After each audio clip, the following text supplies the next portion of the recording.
Salve, salve, filhotinho, vamos para mais uma revisão, mas hoje a revisão especial ao meu amigo Brutus. Parabéns, Rafinha, tá?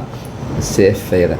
Filhotinho, é só importante para tua revisão lembrar, tá, da formação da União Europeia. Dentro da formação da União Europeia é importante você lembrar, tá, da Benelux. Tá certo, filhote? A Benelux, ela vai ser aquela formação inicial da União Europeia com a presença da Bélgica, Holanda e Luxemburgo, né? Então você vai ter aqui, filhote, tá? A Bélgica, a Irlanda e Luxemburgo. Bélgica, Holanda e Luxemburgo, tá? E aí, alguns autores trabalham com a perspectiva de que a Benelux não foi embrião, mas sim quando ela se junta, e aí é que tá a charada pra ti, tá, filhotinho? Quando ela se junta com a nossa querida Alemanha, tá? Se junta com a Alemanha, se junta mais com a Itália e se junta com mais a França, tá, filhote? E aí é importante, veja, nesse caso aí, filhotinho, você vai ter a presença do que nós chamamos, tá, de Europa dos três, tá? Então vou ter a chamada Europa dos seis, na verdade, tá, filhotinho? Fica atento, pelo amor de Deus, filhote, na Europa dos seis. Por quê, Bruninho? Porque na Europa dos seis eu vou ter Bélgica, Holanda, Luxemburgo, Alemanha, Itália e França formando então a Europa dos seis. E aí é importante você lembrar que nessa Europa dos seis você tem nada mais, nada menos do que, Bruninho, do que você vai ter a famosa seca.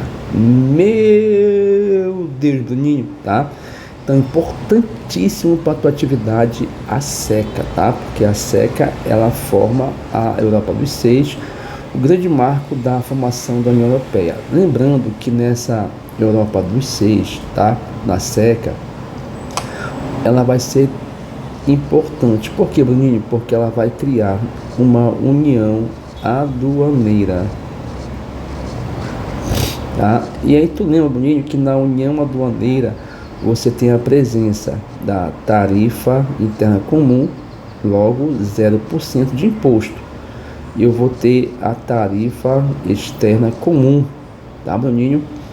E diante disso, tá, como você bem sabe, a seca, ela vai trabalhar com o carvão e do aço, que é a Comunidade Europeia do Carvão e do Aço. Então eu vou ter aqui, Bruninho, o aço e o carvão. Olha que top, Bruninho. Vou ter o aço e o carvão, que dentro da Europa dos seis não pagar imposto. Logo, eu tenho a matéria-prima mais barata e eu tenho o carvão, que é a fonte de energia mais barata. Ora, entenda-se o contexto de reconstrução pós-Segunda Guerra Mundial. Entenda o contexto da importância de se reconstruir a indústria europeia. E aí você vai reconstruir a indústria europeia a partir dessa lógica do carvão e do aço como matéria-prima e fonte de energia, custando mais barato. Logo, seus produtos também serão mais baratos e mais competitivos. Meu Deus, tá, Bruninho? Então esse é um ponto importantíssimo, tá? Vamos lá. Outro ponto importantíssimo dentro da formação da União Europeia é quando você tem o Tratado de Roma, tá, Bruninho? No Tratado de Roma, você vai ter a presença de quem, Bruninho, tá? Você vai ter a presença da criação da Comunidade Econômica Europeia, tá? Que também é chamado de MCE, tá? O que é MCE, Bruninho? É o Mercado Comum Europeu. Por quê? Porque no Tratado de Roma, ele sai do estágio de união aduaneira e entra no estágio de mercado comum, tá? Como esse mercado comum é na Europa, eles chamam então de MCE. Então, o MCE é o mercado comum aonde você estabelece, tá, Bruninho? Aonde você estabelece a presença de quem, Bruninho? A presença, tá? Das 4 liberdades. Meu Deus, Bruninho, tá?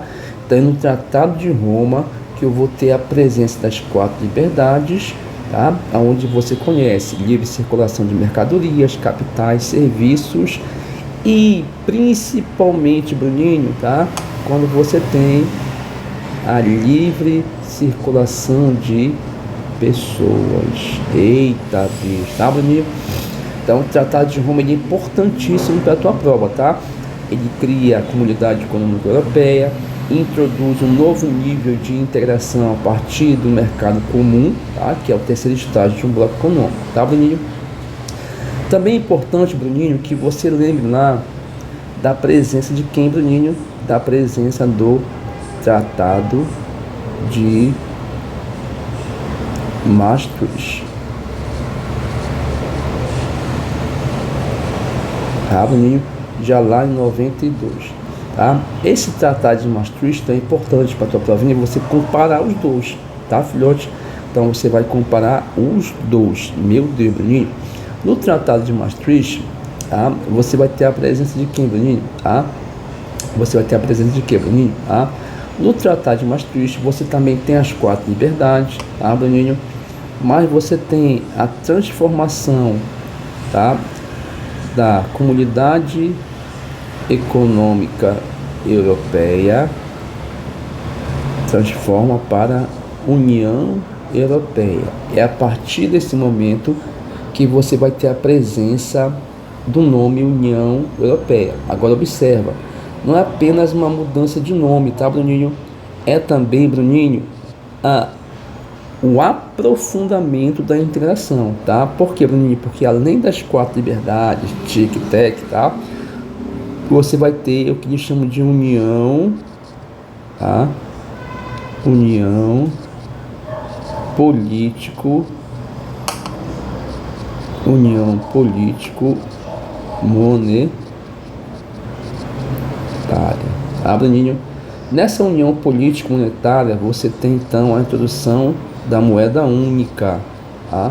E aí você chega no último nível de integração de um bloco, quando você vai ter a moeda única. Meu Deus, Bruninho, tá? Então é importantíssimo esses dois tratados para a tua prova, tá, Bruninho? Também é importante você lembrar que no Tratado de Maastricht você tem a consolidação, tá? Bruninho, eu vou ter a consolidação, então tem aqui, ó, a consolidação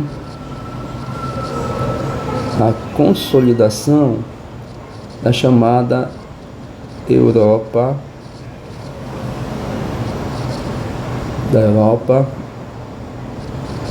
dos 15, tá, filhote? Importantíssimo, tá? Lembrando que essa Europa dos 15, aí você tem a Finlândia, Áustria, Suécia, aí você tem a Irlanda, Reino Unido, Dinamarca, tá? Mais a Europa dos 6, né, Bruninho?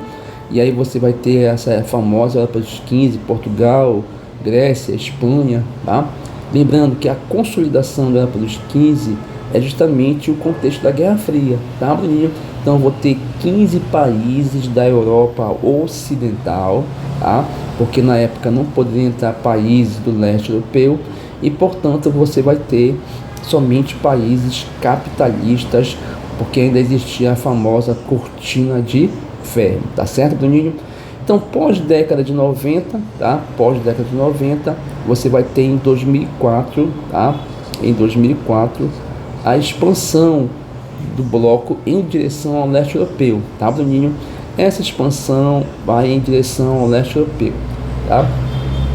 Só que observa, desse leste europeu, Bruninho, tá? Eu vou ter a presença, tá, de 3 países, tá, Bruninho, que vieram da antiga União Soviética. Então, quando houve lá em 91 a fragmentação da União Soviética, nós temos então 3 repúblicas da antiga União Soviética, tá? Então eu vou ter a Letônia, tá? Eu tenho a Lituânia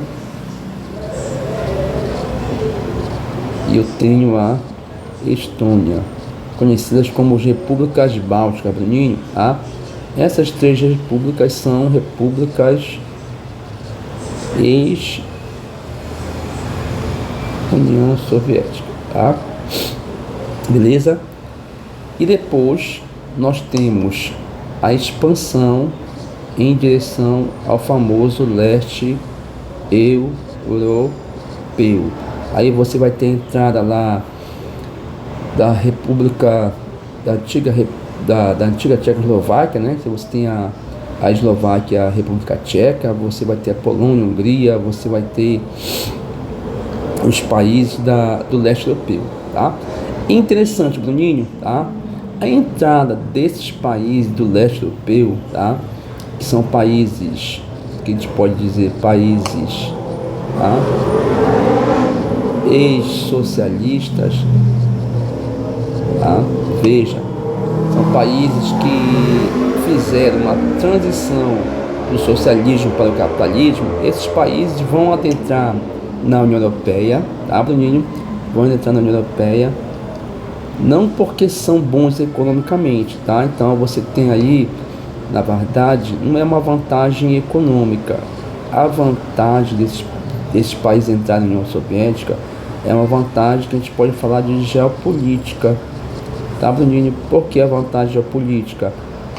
Porque esses países sempre foram áreas satélites da antiga União Soviética e até mesmo da Rússia, do Vladimir Putin. Então são áreas satélites, áreas de influência. Sempre foi o quintal da União Soviética, o quintal da Rússia. E, portanto, a vantagem geopolítica seria o que, Bruninho? Trazer esses países para a União Europeia para diminuir, então, a influência, tá? Principalmente hoje da Rússia nesses países, e também evitar o renascimento do socialismo, tá, Bruninho? Então, esse seria então o ponto de vista geopolítico, tá, Bruninho? Outro ponto importante para a tua prova, Bruninho, de respeito ao que nós chamamos de periferia, tá? A periferia da União Europeia, tá? Essa periferia, ela é conhecida como PIGs, tá, Bruninho? Os PIGs. Quem são os PIGs, Bruninho? Aí você vai ter Portugal, a Irlanda, a Itália, a Grécia, e a Espanha. Periferia da União Europeia. Bruninho, por que são consideradas periferias? São consideradas periferias porque você vai ter nesses países, tá? Países que têm elevado desemprego, tá, Bruninho? E tem também, Bruninho, elevado déficit público, ou seja, são países que gastam mais do que arrecadam. Então eu vou ter aí um déficit público, Bruninho? Então são países que estão endividados, e isso acaba provocando uma dificuldade no processo de integração da União Europeia, já que não vão estar no mesmo nível econômico de uma Alemanha, de uma França, de um Reino Unido, correto, filhote? Então é importante você analisar e entender que esses países são periferias, principalmente da Europa Ocidental, tá, Bruninho? Também é importante você lembrar, Bruninho, do famoso Brexit, tá? Que se trata da saída,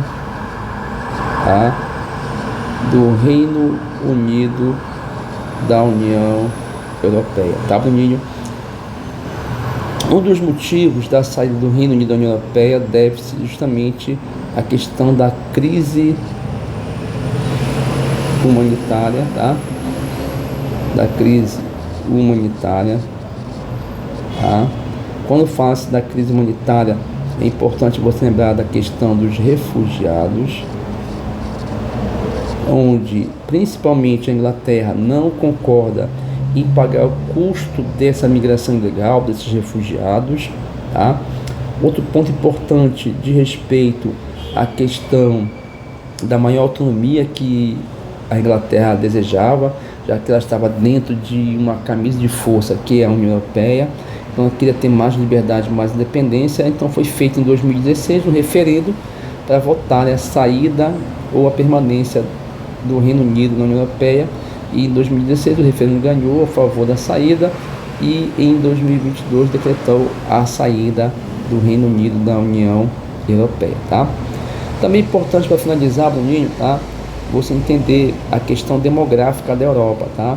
Então, na questão demográfica, você tem o envelhecimento da população da Europa, tá, Bruninho? Essa é uma questão importantíssima, tá? Esse envelhecimento da população tem colocado em choque, tá, Bruninho? Tem colocado em conflito, principalmente os jovens, tá? E os idosos, tá? Esse conflito se deve justamente porque esses idosos têm um nível de aposentadoria muito satisfatório, tá, Bruninho? Porque eles se aposentaram dentro de um contexto do Estado keynesiano, com todos os privilégios do famoso Estado de Bem-Estar Social. E esse jovem ele vem enfrentando o problema do desemprego, tá? E possivelmente uma futura aposentadoria sem os privilégios que os idosos têm hoje, tá? Então existe esse choque que é característico da população europeia hoje, tá bom, filhote? Espero que vocês tenham gostado. Um grande abraço, não esqueça de deixar o like e compartilhar. Valeu, filhote, abraço.